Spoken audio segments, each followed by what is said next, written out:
Hi, I'm Lindsay Hull, Head of Thought Leadership at S&P Global Sustainable One. And I'm Esther Wielden, a Senior Writer on the Sustainable One Thought Leadership team. Welcome to ESG Insider, an S&P Global podcast where Esther and I take you inside the environmental, social, and governance issues that are shaping the rapidly evolving sustainability landscape. Our society is increasingly reliant on computers and other digital technologies for nearly every aspect of what we do. And we were reminded of this last month when a faulty software update by cybersecurity giant CrowdStrike caused a major disruption to IT systems around the world. It resulted in thousands of flight delays and cancellations and temporarily affected the operations of certain emergency services, banks, and other businesses. We depend on the internet and related technologies for so many things, from emails and Zoom calls to virtual doctor's visits, television streaming services, paying bills, and the list goes on and on. And of course, Lindsay, pretty much all of what you and I do for our job depends on access to the internet. Yes, but it's so easy to take these technologies for granted and forget that many people around the world still lack basic access to the internet and related services.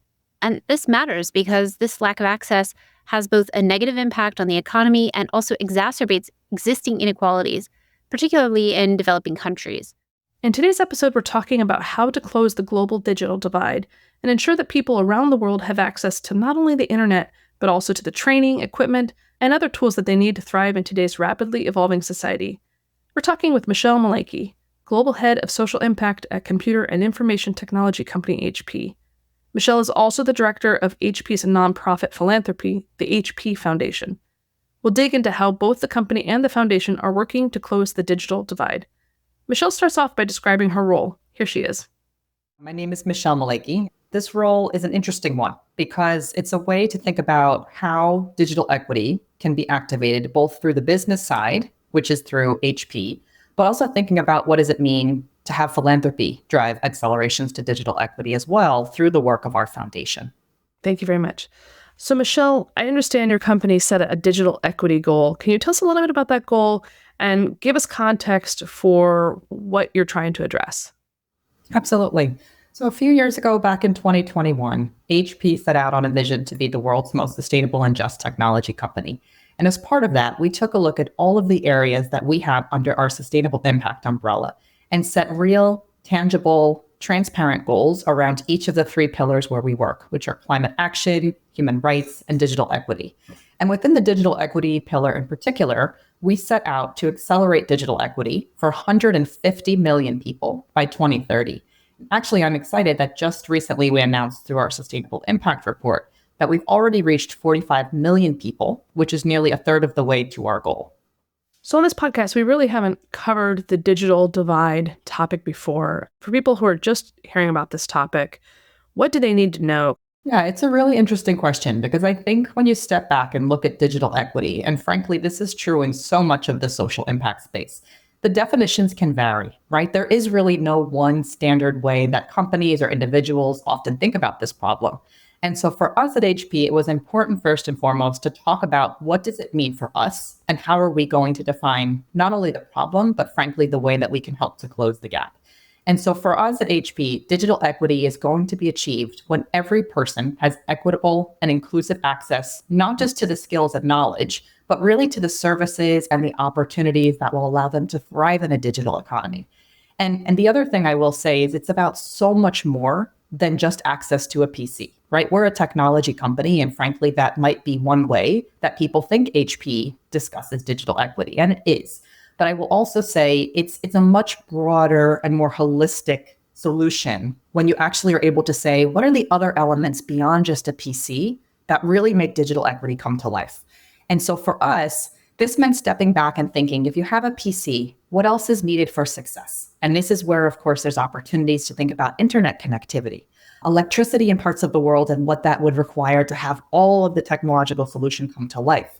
It allows us to acknowledge the fact that we know that quality and relevant content, whether that's for learning purposes, whether it's to drive skills in new economies, all of that also plays a role and allows us as well to think about what is the power of learning through things like a PC, but also through the materials that could be printed from technological solutions and advancements. And I think the last piece that I'd really like to touch on is this notion of digital literacy. And what I mean by digital literacy is, do you have the meaningful and useful skill sets needed to drive the right kind of engagement with the technology or the tools that you've been given. We see this time and time again through the example of, say, a teacher or an educator, right, who has a new computer, who's being asked to deliver learning through a new type of platform, but they haven't been trained on how to use it. And so all of the initial solutions are, in theory, fantastic, but without that digital literacy element, it's not actually going to drive the expected outcome or maybe hit the metrics for success that someone might have felt are already there. So I just wanted to share that as well, because it's such a holistic way to look at it. And I'm proud that we can step back and say, even if HP itself doesn't have the technology or the solution that the organization is maybe looking for, it allows us to also activate a spirit of partnership and to think about where, as a collective community, we can all advance together. So can you give me some examples of how you are reaching this digital equity goal? Absolutely. I think there's a number of different programs that we run through both HP Inc. as well as through the HP Foundation, but I'll use one that kind of crosses upon both of those areas of our organization. And it's our flagship digital equity program called the Digital Equity Accelerator. And so this is something that we run yearly. It's in its third year right now. Every single year, we basically step back and we say, let's pick 3 countries in the world where we think there's a digital divide and understand from our partners on the ground, whether that's colleagues, customers, stakeholders, what can we do to help bridge a local perception, definition, and reality of a digital divide. And so every single year, we'll work with 10 different nonprofits, all of whom have responded to a call for action around what are you doing? How are you advancing opportunities to bridge a digital divide? And frankly, what do you need? And what I love about this is we get an amazing number of applications every year, but as we sift through them, it's not just my team that does this. It's frankly all of HP that we bring in. Technical experts, individuals who are located in the countries themselves, people who have perhaps the lived experiences of those organizations that we're seeking to serve. And so it lets us do 2 things. The first is to think about how do we take the technology, the solutions, frankly, what makes HP magical, and take those solutions and customize them to what the nonprofits need. But then we also activate through the HP Foundation the opportunity for purely cash and philanthropic giving. And I love this just because, frankly, I come from the nonprofit space prior to joining HP, and I absolutely acknowledge that just running these programs oftentimes with our amazing partners, there is a reality to having that extra support beyond just some sort of a tech drop or some other type of thing that we maybe could have approached this through. What are some examples of like the NGOs you've worked with or the kinds of work they're doing? Absolutely. There's one actually just through the accelerator that we worked with a few years ago in India. And this is an organization that's called Fourth Wave Foundation. And basically what they do is they work with children who have varying disabilities in different states throughout India. They found children who, frankly, may have never gone to school to begin with in their entire life. And now they're at this age where they're potentially about to be in their teenage years. They need opportunities to learn. They want to get out there, have greater socialization and opportunity, and thrive the way every child should have an opportunity to do. And what they are doing is helping to bring these children into different opportunities for education. They're using technology to drive learning experiences, but their staff is also doing some really cool and innovative stuff around taking technology and helping it to connect to, say, physical or occupational therapists that are in the cities that maybe these rural communities of children would not have reached. They're thinking about ways that they can help to inspire greater teacher trainings and learnings and share their knowledge with other organizations, both within India, but also more broadly. And finally, just to be very truthful, what I find to be exciting is we also, as HP, get to learn from the organizations we learn with. And so this is where an example of how can technology have different accessibility features? What are the opportunities that our product teams can have to learn from what these organizations need on the ground? How does it unfold in real-time cases? And oftentimes this allows us to go back and to continue to drive both our own innovation and learning while we also set out to reach our goal of accelerating digital equity for millions of people worldwide. Can you talk a little bit about how our society in general depends on digital technologies and literacy just to function, and sort of how missing that connection can affect people over the long term or even short term? Absolutely. I think, listen, there's no denying that we live in an increasingly digital age. And actually, just a few weeks ago, we released a new study that we did with Oxford Economics that showed both business and government leaders agree that technology is truly the key to expanding economic opportunity. And so for us, it's about thinking when there are emerging technologies or there's opportunity, frankly, to use technology that's been around for years, but maybe hasn't been as pervasive with different groups in society, both here in the US, certainly where we're sitting, but certainly at a global level as well. How can we make sure that we don't exacerbate issues related to a digital divide or other ways that people maybe have not been able to thrive equal to that of others around the world? And I think it just boils down to this, which is really intent. Are we thinking about the problem and making sure that we're not exacerbating it? What are the nuances that come in a space like digital equity? And back to my point, right? If there's no one global definition that everyone's adhering to, it really does allow us to take an all hands on deck approach to reach out across our customers, our industry, like-minded partners, those that we know are doing the work day in, day out on the ground, and to step back and say, if we believe technology is key to expanding opportunity, what are some of the ways we can drive progress through our own partnership, but also just through because we know it's not just good for society, but business as usual as well. And then just thinking about some of the countries that I visited, how even 10 years ago when I was like in Hong Kong, everybody did everything through their cell phone. So to the extent to which not having access to this technology could impair you in your life, in your health, in business, or even job search, can you talk a little bit about that area? Yeah, I love that you brought this up, first of all. Thank you. And fully agree. In fact, just from my own nonprofit days, I was working for many years in Cambodia to support smallholder farmers. And it was always fascinating to see how technology, in particular mobile advances in technology, were what people were looking for in terms of how do they connect with one another, to learning, to opportunities to be banked.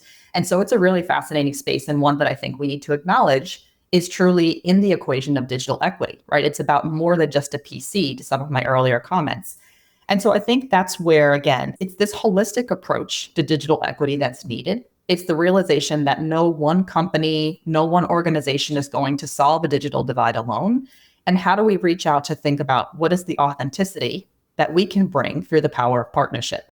I'll use an example just to make this a little more contextualized, which is through a free program that we have from our HP Foundation called HP Life. And it's an acronym. It stands for Learning Initiative for Entrepreneurs. And what I love about this platform is it is a snack bite-sized skill set of courses that help people, say, who've gone through something like a 6-month boot camp on either coding or other types of technology skills that are needed. But it steps back and says, what else do they need? And so, for example, if someone needs just basic skills on how to write a business email, this is a short and sweet course that you can take through a website link, very much classic PC-enabled platform. But we also said, we realize the majority of people are learning through their mobile phone. And so if that's the case, and that's how we're trying to reach out, we need to make this in an app as well. And not only that, we also realize that not everyone is going to have consistent connectivity or, frankly, credits to access this. And so we want to make sure that we can also partner with organizations that can take this amazing content and drive skills, but put it in an offline content capacity as well. And there are some amazing nonprofits such as Learning Equality that are actually helping to take those HP Life courses, make them available in offline capacities, and thus, again, another example of how do you reach people truly where they are and not just make it about a one-size-fits-all approach. Michele went on to talk about the importance of empowering communities that have been the most excluded from digital solutions. When you step back and you think, if we are becoming an increasingly digitized world, and there's no denying that we are, going back again, who is historically and systemically being excluded from digital solutions? And frankly, this is what, when we stepped back at HP and said, what does a digital divide mean? It didn't just mean thinking about how do we close it, but it focused on the who. And this was where we, frankly, to use the wording, created our own theory of change. And this wasn't done just through us. It was through the different think tanks we partner with, organizations on the ground, again, folks with lived experience. And you won't be surprised, a lot of the same groups continue to come up, right? It's women and girls. It's people who have disabilities. It's historically disconnected communities globally. So for the United States, that could mean communities of color, and other parts of the world, that might be refugees and immigrants.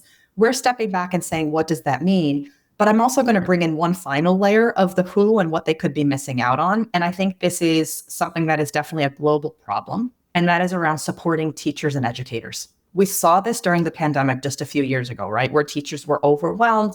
Everyone was trying to connect in this new virtual learning world. But we also stopped and said, even before the pandemic, There were 216 million or more children that were not in school and learning, that did not necessarily have access to tech-enabled solutions. And so let's start from there. Let's start from who has been systemically and historically excluded, and why is that? I don't want to say just what is the opportunity to leapfrog, because I think that gets thrown around quite a bit, but it's more what is the opportunity to intentionally bring them in and help them to drive solutions. And that's why I'm really proud to say that so many times when we are looking for partners, it's not coming in with, again, that approach of, we know the answer, here's what you need, let's go out and do this together. It's more in the spirit of that accelerator approach that I said, which is tell us what you're already doing and what do you need? Because more times than not, we're going to learn alongside you. And it's actually a great way for us to understand if this isn't going to work, how do we pivot in year two and maybe shift up the solutions we offer, shift up the partners that we have involved, and kind of allow us to step back and do this with authenticity. It's interesting you say that. I think we hear that quite a bit, the importance of listening to the people on the ground, the local organizations who can really tell you the best solutions for their location. Big picture, so HP is working towards this goal of digital equity. On a bigger scale beyond your company, what needs to happen to achieve digital equity? What do we need from governments, society, and otherwise? I think for digital equity to really be realized, it's going to require a couple of things. But one of the first and foremost, and I know maybe it sounds like a broken record, but it's the opportunity to say we need to approach this much more holistically as society. It's not going to be one solution. It's not one partner. So to make it seem like you're going to solve this on your own is something that I think does a disservice, not just to the scale of the problem, but to the realities and the local needs of people on the ground. And so I think that opportunity to really partner with authenticity, to be very clear on roles and responsibilities, and to make sure that you're thinking about every single step along the way is key. But I think there's another part as well, which is, again, going back to being intentional. And I'll use just even the example here of the importance and everyone's favorite topic today, which is AI, right? It's an immensely powerful tool to help people enter a digital economy. But if we don't start by addressing it now in a way that we're intentional about how it could be used, there could be opportunities that are missed. And so I think just as one basic example, right, on top of all the other technologies that already exist today, it comes back to, are we doing this with authenticity? Is there partnership for purpose? Is everyone clear on what success looks like? And I think the final piece, of course, is, are the partners that we're aiming to serve, is this what they're actually asking for? And are we doing it in a way that we know it can be sustained for the longer term? Was there anything we didn't get to today that you wanted to mention? Sure. So just back to the topic of AI, as AI adoption continues to accelerate, we at HP are definitely working on initiatives, again, that are intentional and are really aiming to help people adapt to how they could leverage this new and emerging technology in a way that is also aligned to social good, right, and social impact overall. And so just recently, in partnership with MIT Solve, we launched the AI and Social Impact Award. And what this is essentially doing is it's taking 3 different startups, all of whom are organizations that have already been doing this work for some time in their own right, thinking about what's the next chapter for them. How can they continue to leverage AI for good? Think about what does it mean for their own capabilities, and giving them both a grant to continue the work that they're doing, but also giving them workstations that are the HP AI-enabled technology and devices that will help them to make this a reality as well, even more strongly in the future. And I will share just one of the amazing examples of these organizations that we're working with to further contextualize, but it's a group that's based in Brazil, and they're called Livox. And what I love about this team is that they're actually enabling millions of nonverbal individuals to communicate, to learn, and frankly, to better engage with society through an innovative generative AI content generation platform. And I love this because the AI technology is essentially being deployed in a way that's simplifying and enhancing the creativity and communication process for disabled individuals in a way that hasn't been happening prior to this emerging technology coming to life. And the founder himself is someone who always says, I started this because I see the power of what Livox can do for people. I'm a father, and my daughter has cerebral palsy. So for me, this is a real lived example of what can happen. And I am able to test this and drive this and think about what is the next stage of this for generations to come, hopefully. On this podcast, we talk about sustainability issues and how so many are interconnected. And I wonder if you have thoughts on the extent to which digital equity ties into other equity and potentially even environmental or other social issues?